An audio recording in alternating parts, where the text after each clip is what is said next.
뉴스공장 3부 시작합니다.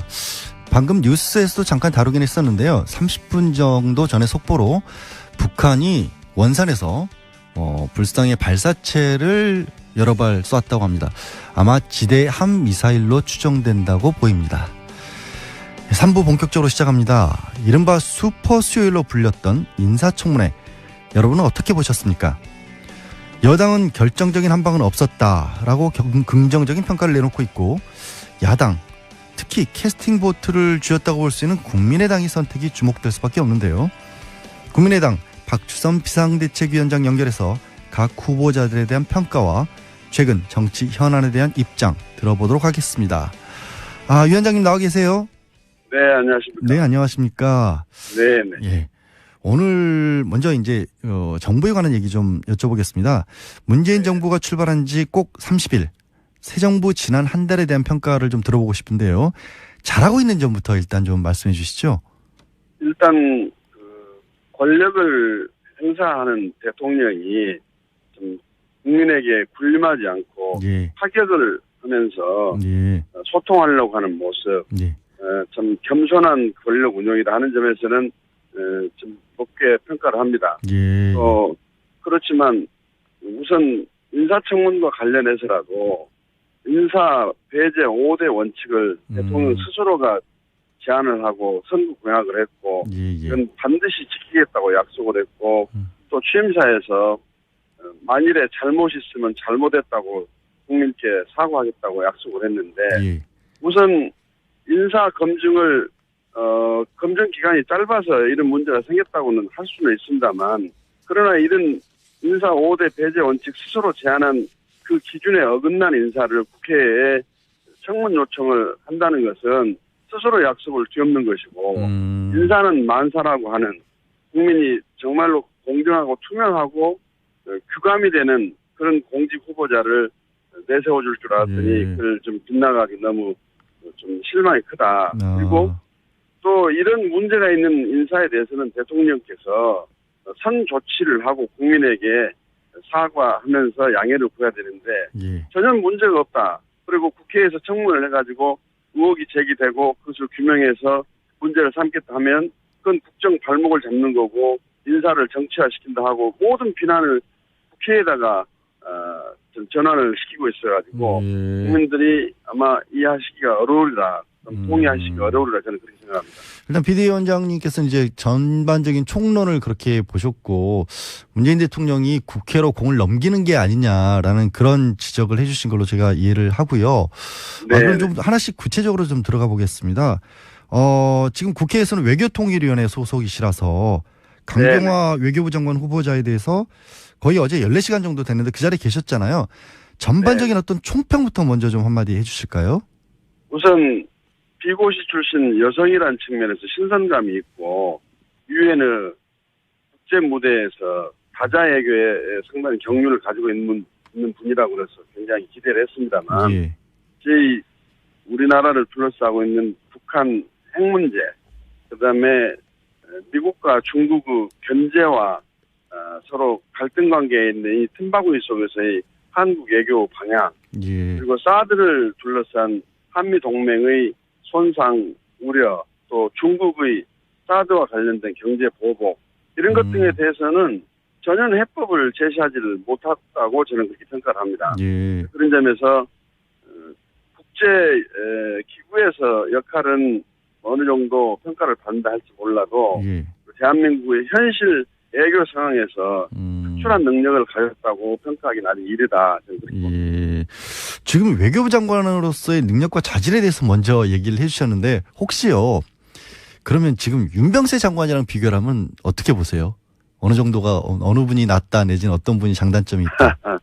아직 이제 청문 과정에 있는데 제가 어떻게 외교장관으로 실제 취임을 해가지고 역할을 할 것을 미리 평가를 하면서 비교를 한다는 것은 조금 적절치 않을 것 같습니다. 윤병세 장관도 잘한 부분도 있지만 기대에 어긋난 부분도 있고 또 외교장관 독자적으로 하는 것이 아니고 대통령의 지침을 받아서 대통령의 철학을 수행하는 그런 면이 없지 않기 때문에 대통령 국정 철학에 따라서 영향을 많이 받는다고 봐서 그것이 우리 국가 이익에 얼마나 부합되는 결과를 만들어냈느냐 하는 걸 보고 비교를 해야 할 텐데 아직 강경화 후보께서는 그럴 만한 역할을 할 수 있는 기회가 없어서 양쪽을 비교하기는 좀 너무 이르다 이렇게 생각합니다.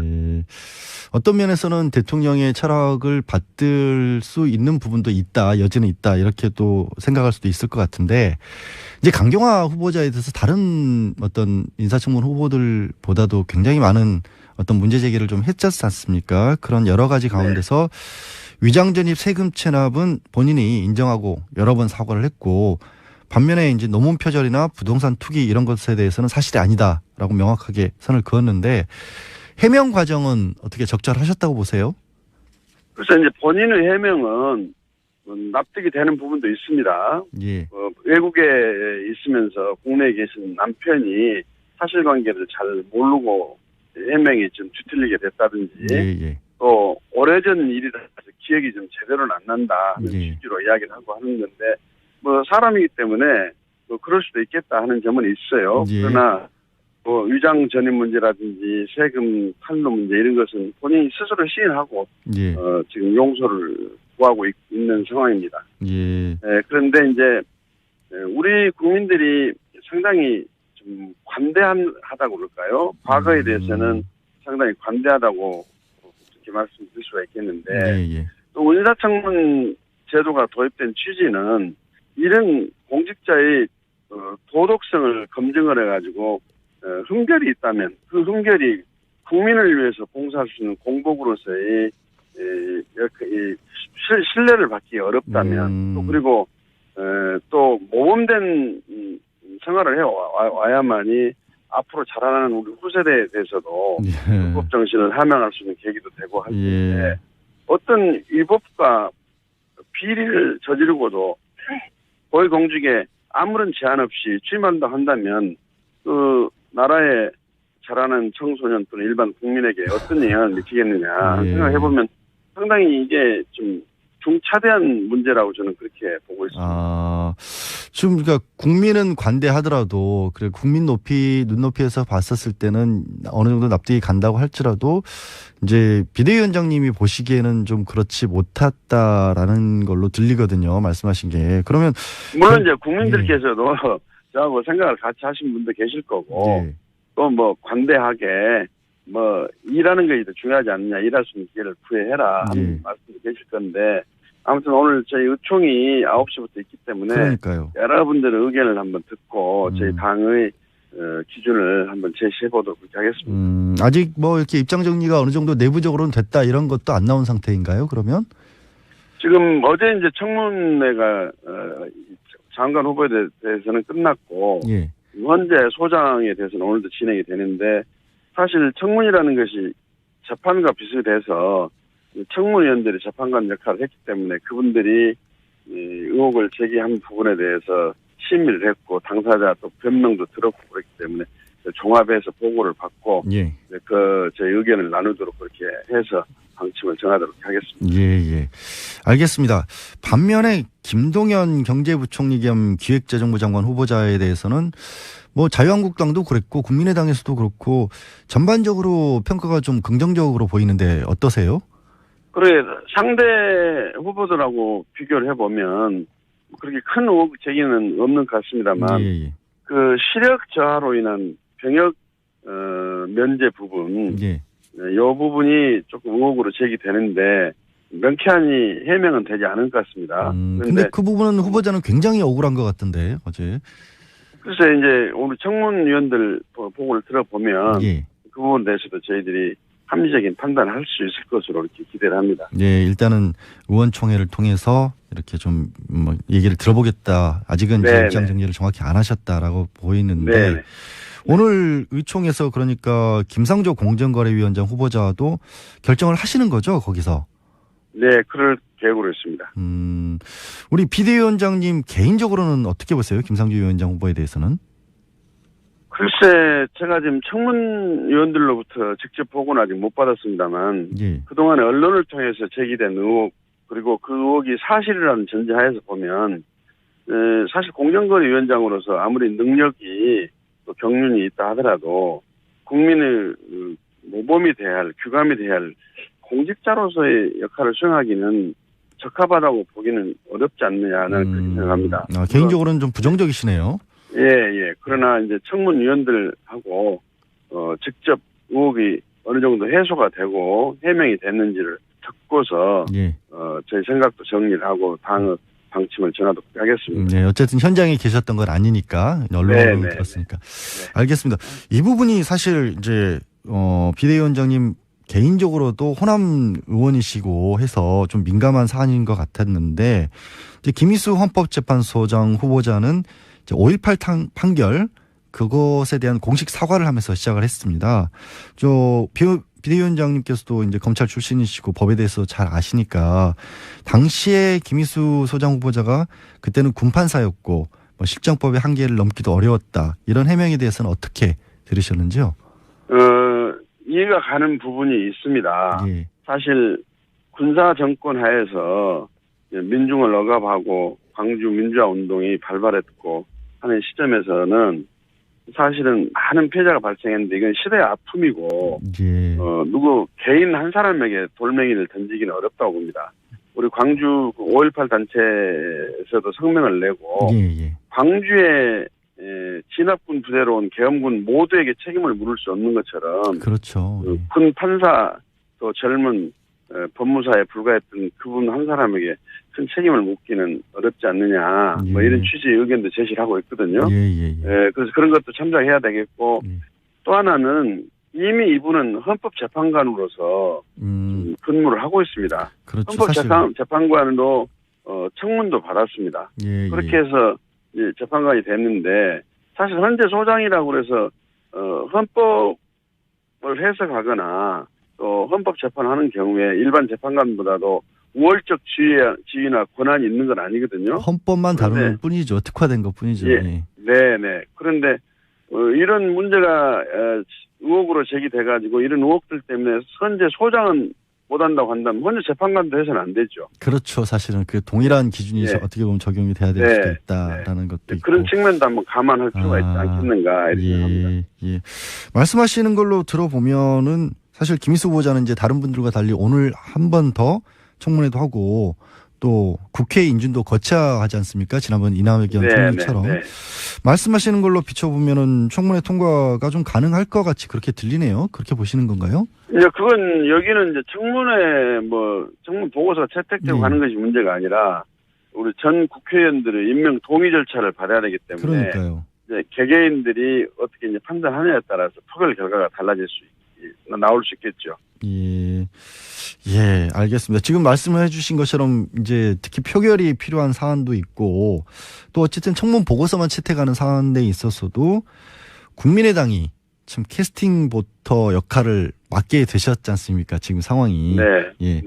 그런 것에 대해서 뭐 각 후보자들에 대해서 아니면 전반적으로 어떤 국민의당이 입장을 정하는 기준이 뭐 딱히 있을 수 있을까요? 글쎄 이제 같은 죄명에 같은 실정법 위반이나 비리다 할지라도 내용은 천차만별 아니겠습니까? 그래서 어떤 사안은 검찰에서 용서를 하는 기소유예 처분을 하고 어떤 사안은 같은 죄명이라도 구속에서 실형 선고를 하고 하는 것처럼 사안마다 각 후보자들마다 그 비행이나 또는 실정법 위반에 대한 변명도 다를 것이고 평가도 다를 것이라고 보여집니다. 그래서 우리가 지금 입체적으로 많은 사람들 의견을 종합해 가면서 평가를 내리도록 그렇게 해야 된다. 저는 그렇게 생각하고 있거든요. 있고 아직 정말로 나라를 위해서 필요한 인재들이 이런 상처를 입고 공직 후보자로 국민 앞에 선 것이 많이 좀 아쉽네요. 의혹을 국회에서 만들어내는 것도 아니고 의혹 있는 사람을 이렇게 국회에다 인사청문을 요청해가지고 여기서 통과를 시켜주지 않으면 정부 입장에서는 국회가 국정 발목을 잡는다느니 인사를 정치한다니 이런 참 동의할 수 없는 주장을 하고 있고 하는데 정부 책임이 먼저입니다. 지금 대통령 책임이 큽니다. 근데 또 이 나오는 의혹들 중에서 일부분은 뭐 언론에서 좀 너무 속단해서 제기했던 것들도 있고 해명 과정을 보면 있죠. 해명하는 과정을 보면 정치권에서도 명확하게 검증이 안 된 것들을 의혹 차원에서 그냥 제기했던 것들도 있어서 물론 그 부분은 딱히 국민들이 다 동의할지는 저도 조금 좀 잘 이해가 안 가는 부분도 있긴 합니다. 아니죠. 의혹이 제기됐다고 그래서 바로 의혹을 기정사실해서는 절대 안 됩니다. 그렇죠. 증거에 의해서 의혹이 사실로 규명이 돼가지고 책임을 물어야지 의혹만 제기했다고 그래가지고 그것을 바로 책임으로 연결하는 것은 청문제도 취지를 훼손하는 거고 그렇게 하려면 청문이 무슨 필요가 있겠습니까? 그렇죠, 당연히.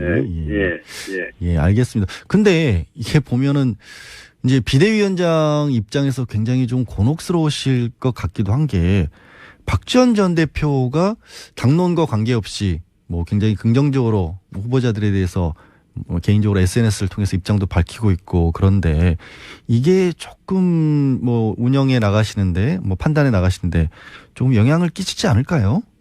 그래서 국회의원이 뭐 자기 자유스러운 의사를 표출하고 표현하는 것은 자유이긴 하지만 청문 절차가 시작도 되기 전에 청문이 마무리도 되기 전에 제기된 의혹들을 어떻게 규명이 됐다고 판단해가지고 그런 주장을 하시는 건지 좀 섣부른 면이 좀 있다고 봅니다. 그리고 그런 주장은 당내의 의견을 모으는 과정에서 본인이 필요한 과정을 거치는 것이 더 낫지 않겠느냐. 이래가지고 만일에 본인이 주장한 대로 이게 이제 당의 방침이 정해지게 되면 뭐 특정 정치인이 어떤 당을 좌지우지한 것처럼 비춰져가지고 국민의당을 처한 현실에 대해서 이건 지도부 역할은 뭐냐 이래가지고 국민의당이 뭐 제대로 설 수 있겠느냐 이런 비난도 또는 비판도 제기될 수 있다고 그래서 바람직한 방향은 아니지 않는가 저는 그렇게 개인적으로 생각합니다. 좀 많이 서운하신 것 같네요, 사실. 아니 뭐 서운하다기보다는 거의 뭐 그렇게 적정한 방법은 아니지 않는가 이런 생각이 드네요. 사실 그런 얘기가 나오는 이유가 이게 참 찬성하면 민주당 이중대라 그러고 또 반대를 하면 아무래도 또 호남 민심이라는 것이 걸리기도 하고 그런 어떤 좀 껄끄러운 어떤 입장 때문이기도 한 것 같고 그래서인지 자유한국당 죄송하지만 정우택 그 당대표 권한대행이 삭불화 정당이라는 말까지 했어요. 이거 뭐 어떻게 답변을 좀 드려야 될까요? 정우택 그 대표 그분은 참 합리적이고 이성적인 분인데 왜 그런 말씀 하시는지 저는 이해가 안 갑니다. 그러나 본인이 사과를 하셔야 돼요. 왜냐하면 적폐와 국정농단에 깊이 관여했던 자유한국당 책임을 면할 수가 없는데 지금 성찰과 반성은커녕 본인들이 지금도 집권 다수 여당의 꿈에 지금 깨어나지를 못하고 있습니다. 본인들이 주장하고 본인들이 제시하는 잣대는 항상 옳고 여기에 동의하거나 함께해 주지 않으면은 삭불하고 오락가락 정당이고 갈팡질팡한 정당이고 여당은 이중되고 이런 비판이 과연 국민이 동의를 하겠습니까? 이건 정치 도리와 예의에도 안 맞을 뿐만 아니라 협치의 근간을 무너뜨리는 발상이기 때문에 저로서는 도저히 이해할 수가 없고 강력한 사과를 요구하지 않을 수가 없습니다. 또 그리고 지금 잘 아시다시피 현재 국회 구도가 여당은 아무런 역할을 할 수가 없습니다. 다시 말하면 100석 가지고는 국회 운영을 할 수가 없어요. 그러면 야당이 여당을 무조건 여당이 주장하는 것을 반대만 하고 정부 정책에 대해서는 동의를 해주지 않는다면은 국회 무용론 아닙니까? 국회가 무슨 필요가 있습니까? 또 싱글국회 되는 거죠. 그러면 저희들은 여당이 잘하는 부분에 대해서는 야당이지만 기꺼이 협력해주고 또 야당으로서의 본연의 임무와 기능을 철저하고 당당하고 떳떳하게 수행하겠다. 이게 무슨 이중대론이 돼야 됩니까? 그러면 이거 지금 미국과 한미 동맹 관계에 있는 대한민국, 중국과도 경제적으로 동반자 관계를 이어갈 그런 상황에 있는 한국이 미국 눈치도 보고 미국한테도 잘하려고 그러고 중국 눈치도 보고 중국하고도 잘하려고 하면 그럼 오늘 중국이 이중되고 미국이 이중됩니까? 이게 지금 굉장히 저희들이 생산적이고 건전한 국회 운영을 통해 가지고 새 정치도 하면서 국정이 바로 이끌어지도록 역할하는 것을 비난해서는 안 되죠. 야당의 역할은 여당을 무조건 발목만 잡는 것이 야당의 역할은 아니라고 봅니다. 야당이 바로 가게 해주고 바르게 간다면 도와주는 역할도 책임도 사명도 야당에게 있다고 저는 생각합니다. 예. 그런 사명을 하시기 위해서라도 지금 어쨌든 비대위원장 아니십니까? 좀 전당대회에 있어야 되고, 그러니까 비상대책이라는 말이 쓰일 만큼 당을 좀 추슬려야 하는 그런 상황이잖아요. 네. 그 위원장으로서 어떤 부분에 좀 중점을 둔다라고 하실 만한 게 있을까요? 우선 저희들은 대선 패배 이후에 당이 여러 가지로 사기도 떨어져 있고 자신감도 많이 예. 저하가 돼 있고, 그래서 무엇보다도 당의 결속과 단합이 중요하고, 그다음에 예. 대선 평가를 아주 엄정히 성역 없이 신랄하게 해가지고 예. 그 결과를 혁신으로 연결시켜서 예. 당을 바로 고쳐 세워야 된다. 아. 그렇게 생각하고 있고, 예, 예. 이런 작업은 가능한 빨리 매듭을 짓고 예.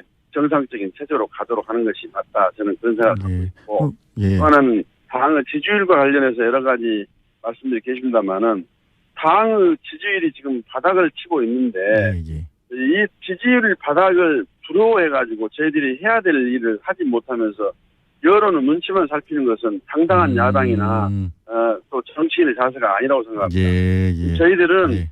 이제 저희들이 국민의당이 국민의 지지를 다시 모은다 한다면 아까 대선 평가를 제대로 하고 거기에 따른 혁신을 하고 예. 국회에서 제대로 된 협치를 주도해 나가는 모습으로 국민 앞에 다가서면 국민을 예. 평가해 주시라 그렇게 믿습니다. 예, 알겠습니다. 그럼 가능한 빨리 한다고 하셨는데 그럼 전당대회 언제 하시겠습니까? 이게 대선 평가위원회의 결과, 그다음에 혁신위원회의 혁신안 또 진척 상황을 봐가면서 되도록 빠른 시일 내에 전당대회가 될 수 있도록 노력하겠습니다. 예, 알겠어 봤었을 때는 어느 정도 납득이 간다고 할지라도 이제 비대위원장님이 보시기에는 좀 그렇지 못했다라는 걸로 들리거든요. 말씀하신 게. 그러면 물론 이제 국민들께서도 저하고 생각을 같이 하신 분도 계실 거고 예. 또 뭐 관대하게 뭐 일하는 것이 더 중요하지 않느냐, 일할 수 있는 기회를 구해해라 하는 말씀도 계실 건데, 아무튼 오늘 저희 의총이 9시부터 있기 때문에 그러니까요. 여러분들의 의견을 한번 듣고 저희 당의 기준을 한번 제시해 보도록 그렇게 하겠습니다. 아직 뭐 이렇게 입장 정리가 어느 정도 내부적으로는 됐다 이런 것도 안 나온 상태인가요? 그러면? 지금 어제 이제 청문회가 장관 후보에 대해서는 끝났고 예. 현재 소장에 대해서는 오늘도 진행이 되는데, 사실 청문이라는 것이 재판과 비슷해서 청문위원들이 재판관 역할을 했기 때문에 그분들이 의혹을 제기한 부분에 대해서 심의를 했고 당사자 또 변명도 들었고 그렇기 때문에 종합해서 보고를 받고 예. 저희 의견을 나누도록 그렇게 해서 방침을 정하도록 하겠습니다. 예. 알겠습니다. 반면에 김동연 경제부총리 겸 기획재정부 장관 후보자에 대해서는 뭐 자유한국당도 그랬고 국민의당에서도 그렇고 전반적으로 평가가 좀 긍정적으로 보이는데 어떠세요?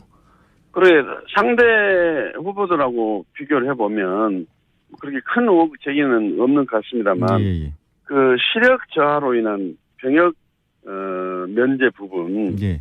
이 부분이 조금 의혹으로 제기되는데 명쾌하니 해명은 되지 않은 것 같습니다. 근데 그 부분은 후보자는 굉장히 억울한 것 같던데 어제. 글쎄 이제 오늘 청문위원들 보고를 들어보면 그 부분에 대해서도 저희들이 합리적인 판단을 할 수 있을 것으로 이렇게 기대를 합니다. 네, 일단은 의원총회를 통해서 이렇게 좀 뭐 얘기를 들어보겠다. 아직은 이제 입장 정리를 정확히 안 하셨다라고 보이는데 오늘 의총에서 그러니까 김상조 공정거래위원장 후보자도 결정을 하시는 거죠, 거기서? 네, 그럴 계획으로 있습니다. 우리 비대위원장님 개인적으로는 어떻게 보세요? 김상조 위원장 후보에 대해서는? 글쎄, 제가 지금 청문위원들로부터 직접 보고는 아직 못 받았습니다만 그동안에 언론을 통해서 제기된 의혹, 그리고 그 의혹이 사실이라는 전제하에서 보면 사실 공정거래위원장으로서 아무리 능력이 또 경륜이 있다 하더라도 국민의 모범이 돼야 할, 규감이 돼야 할 공직자로서의 역할을 수행하기는 적합하다고 보기는 어렵지 않느냐는 그렇게 생각합니다. 개인적으로는 좀 부정적이시네요. 예. 그러나 이제 청문위원들하고 직접 의혹이 어느 정도 해소가 되고 해명이 됐는지를 듣고서 저희 생각도 정리를 하고 당의 방침을 정하도록 하겠습니다. 네, 어쨌든 현장에 계셨던 건 아니니까 언론으로 들었으니까. 알겠습니다. 이 부분이 사실 이제 비대위원장님 개인적으로도 호남 의원이시고 해서 좀 민감한 사안인 것 같았는데 이제 김희수 헌법재판소장 후보자는 이제 5.18 판결 그것에 대한 공식 사과를 하면서 시작을 했습니다. 비대위원장님께서도 이제 검찰 출신이시고 법에 대해서 잘 아시니까 당시에 김희수 소장 후보자가 그때는 군판사였고 뭐 실정법의 한계를 넘기도 어려웠다 이런 해명에 대해서는 어떻게 들으셨는지요? 이해가 가는 부분이 있습니다. 예. 사실 군사 정권 하에서 민중을 억압하고 광주 민주화 운동이 발발했고 하는 시점에서는 사실은 많은 피해자가 발생했는데 이건 시대의 아픔이고 예. 누구 개인 한 사람에게 돌멩이를 던지기는 어렵다고 봅니다. 우리 광주 5.18 단체에서도 성명을 내고 예. 광주의 진압군 부대로 온 계엄군 모두에게 책임을 물을 수 없는 것처럼 그렇죠. 예. 군 판사 또 젊은 법무사에 불과했던 그분 한 사람에게 큰 책임을 묻기는 어렵지 않느냐 뭐 이런 취지의 의견도 제시를 하고 있거든요. 그래서 그런 것도 참작해야 되겠고 또 하나는 이미 이분은 헌법재판관으로서 근무를 하고 있습니다. 그렇죠. 헌법재판관으로 청문도 받았습니다. 그렇게 해서 이제 재판관이 됐는데 사실 현재 소장이라고 그래서 헌법을 해석하거나 또 헌법재판하는 경우에 일반 재판관보다도 우월적 지위나 권한이 있는 건 아니거든요. 헌법만 다루는 뿐이죠. 특화된 것 뿐이죠. 예. 네네. 그런데 이런 문제가 의혹으로 제기돼가지고 이런 의혹들 때문에 현재 소장은 못한다고 한다면 현재 재판관도 해서는 안 되죠. 그렇죠. 사실은 그 동일한 기준이 어떻게 보면 적용이 돼야 될 수도 있다라는 것도 있고. 그런 측면도 한번 감안할 필요가 있다. 뉴스공장 3부 시작합니다. 방금 뉴스에서도 잠깐 다루긴 했었는데요. 30분 정도 전에 속보로 북한이 원산에서 불상의 발사체를 여러 발 쏘았다고 합니다. 아마 지대 함 미사일로 추정된다고 보입니다. 3부 본격적으로 시작합니다. 이른바 슈퍼 수요일로 불렸던 인사청문회. 여러분은 어떻게 보셨습니까?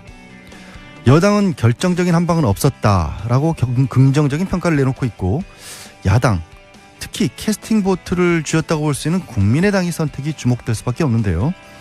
국민의당 박주선 비상대책위원장 연결해서 각 후보자들에 대한 평가와 최근 정치 현안에 대한 입장 들어보도록 하겠습니다. 위원장님 나와 계세요? 네, 안녕하십니까. 네, 안녕하십니까. 네. 예. 오늘 먼저 이제 정부에 관한 얘기 좀 여쭤보겠습니다. 문재인 정부가 출발한 지 꼭 30일. 새 정부 지난 한 달에 대한 평가를 좀 들어보고 싶은데요. 잘하고 있는 점부터 일단 좀 말씀해 주시죠. 일단 권력을 행사하는 대통령이 좀 국민에게 군림하지 않고 타격을 하면서 소통하려고 하는 모습, 좀 겸손한 권력 운영이다 하는 점에서는 좀 높게 평가를 합니다. 그렇지만 우선 인사청문과 관련해서라도 인사 배제 5대 원칙을 대통령 스스로가 제안을 하고 선거 공약을 했고 이건 반드시 지키겠다고 약속을 했고 또 취임사에서 만일에 잘못이 있으면 잘못했다고 국민께 사과하겠다고 약속을 했는데 우선 인사 검증을 검증 기간이 짧아서 이런 문제가 생겼다고는 할 수는 있습니다만 그러나 이런 인사 5대 배제 원칙 스스로 제안한 그 기준에 어긋난 인사를 국회에 청문 요청을 한다는 것은 스스로 약속을 뒤엎는 것이고 인사는 만사라고 하는 국민이 정말로 공정하고 투명하고 규감이 되는 그런 공직 후보자를 내세워줄 줄 알았더니 그걸 좀 빗나가기 너무 좀 실망이 크다. 그리고 또 이런 문제가 있는 인사에 대해서는 대통령께서 선 조치를 하고 국민에게 사과하면서 양해를 구해야 되는데 전혀 문제가 없다. 그리고 국회 그것이 우리 국가 이익에 얼마나 부합되는 결과를 만들어냈느냐 하는 걸 보고 비교를 해야 할 텐데 아직 강경화 후보께서는 그럴 만한 역할을 할 수 있는 기회가 없어서 양쪽을 비교하기는 좀 너무 이르다 이렇게 생각합니다. 어떤 면에서는 대통령의 철학을 받들 수 있는 부분도 있다, 여지는 있다 이렇게 또 생각할 수도 있을 것 같은데 이제 강경화 후보자에 대해서 다른 어떤 인사청문 후보들보다도 굉장히 많은 어떤 문제 제기를 좀 했지 않습니까? 그런 여러 가지 가운데서 위장전입 세금 체납은 본인이 인정하고 여러 번 사과를 했고 반면에 이제 노문 표절이나 부동산 투기 이런 것에 대해서는 사실이 아니다라고 명확하게 선을 그었는데 해명 과정은 어떻게 적절하셨다고 보세요? 그래서 이제 본인의 해명은 납득이 되는 부분도 있습니다. 예. 외국에 있으면서 국내에 계신 남편이 사실관계를 잘 모르고 해명이 좀 뒤틀리게 됐다든지 예. 또 오래전 일이라서 기억이 좀 제대로는 안 난다 하는 취지로 이야기를 하고 하는 건데 뭐 사람이기 때문에 뭐 그럴 수도 있겠다 하는 점은 있어요. 예. 그러나 뭐 위장 전입 문제라든지 세금 탈루 문제 이런 것은 본인이 스스로 시인하고 예. 지금 용서를 구하고 있는 상황입니다. 예. 그런데 이제 우리 국민들이 상당히 좀 관대하다고 그럴까요? 과거에 대해서는 상당히 관대하다고 그렇게 말씀드릴 수가 있겠는데 예. 또 인사청문 제도가 도입된 취지는 이런 공직자의 도덕성을 검증을 해가지고 흠결이 있다면 그 흠결이 국민을 위해서 봉사할 수 있는 공복으로서의 신뢰를 받기 어렵다면 또 그리고 또 모범된 생활을 해와야만이 앞으로 자라나는 우리 후세대에 대해서도 불법 정신을 함양할 수 있는 계기도 되고 할 텐데 어떤 위법과 비리를 저지르고도 고위공직에 아무런 제한 없이 취임한다 한다면 그 나라에 자라는 청소년 또는 일반 국민에게 어떤 영향을 미치겠느냐 생각해보면 상당히 이게 좀 중차대한 문제라고 저는 그렇게 보고 있습니다. 지금 그러니까 국민은 관대하더라도 그래 국민 눈높이에서 그래서 청문을 해가지고 의혹이 제기되고 그것을 규명해서 문제를 삼겠다 하면 그건 국정 발목을 잡는 거고 인사를 정치화시킨다 하고 모든 비난을 국회에다가 전환을 시키고 있어가지고 국민들이 아마 이해하시기가 어려우리라 동의하시기가 어려우리라 저는 그렇게 생각합니다. 일단 비대위원장님께서는 이제 전반적인 총론을 그렇게 보셨고 문재인 대통령이 국회로 공을 넘기는 게 아니냐라는 그런 지적을 해주신 걸로 제가 이해를 하고요. 그럼 좀 하나씩 구체적으로 좀 들어가 보겠습니다. 지금 국회에서는 외교통일위원회 소속이시라서 강경화 외교부 장관 후보자에 대해서 거의 어제 14시간 정도 됐는데 그 자리에 계셨잖아요. 전반적인 어떤 총평부터 먼저 좀 한마디 해주실까요? 우선 비고시 출신 여성이라는 측면에서 신선감이 있고 유엔의 국제 무대에서 다자 외교에 상당히 경륜을 가지고 있는 분이라고 해서 굉장히 기대를 했습니다만 저희 우리나라를 둘러싸고 있는 북한 핵 문제 그다음에 미국과 중국의 견제와 서로 갈등 관계에 있는 이 틈바구니 속에서의 한국 외교 방향 그리고 사드를 둘러싼 한미 동맹의 손상 우려 또 중국의 사드와 관련된 경제 보복 이런 것 등에 대해서는 전혀 해법을 제시하지를 못했다고 저는 그렇게 평가를 합니다. 그런 점에서 국제 기구에서 역할은 어느 정도 평가를 받는다 할지 몰라도 대한민국의 현실 외교 상황에서 특출한 능력을 가졌다고 평가하기는 아직 이르다. 지금 외교부 장관으로서의 능력과 자질에 대해서 먼저 얘기를 해주셨는데 혹시요. 그러면 지금 윤병세 장관이랑 비교를 하면 어떻게 보세요? 어느 정도가 어느 분이 낫다 내지는 어떤 분이 장단점이 있다? 아직 이제 청문 과정에 있는데 제가 어떻게 외교장관으로 실제 취임을 해가지고 역할을 할 것을 미리 평가를 하면서 비교를 한다는 것은 조금 적절치 않을 것 같습니다. 윤병세 장관도 잘한 부분도 있지만 기대에 어긋난 부분도 있고 또 외교장관 독자적으로 하는 것이 아니고 대통령의 지침을 받아서 대통령의 철학을 수행하는 그런 면이 없지 않기 때문에 대통령 국정 철학에 따라서 영향을 많이 받는다고 봐서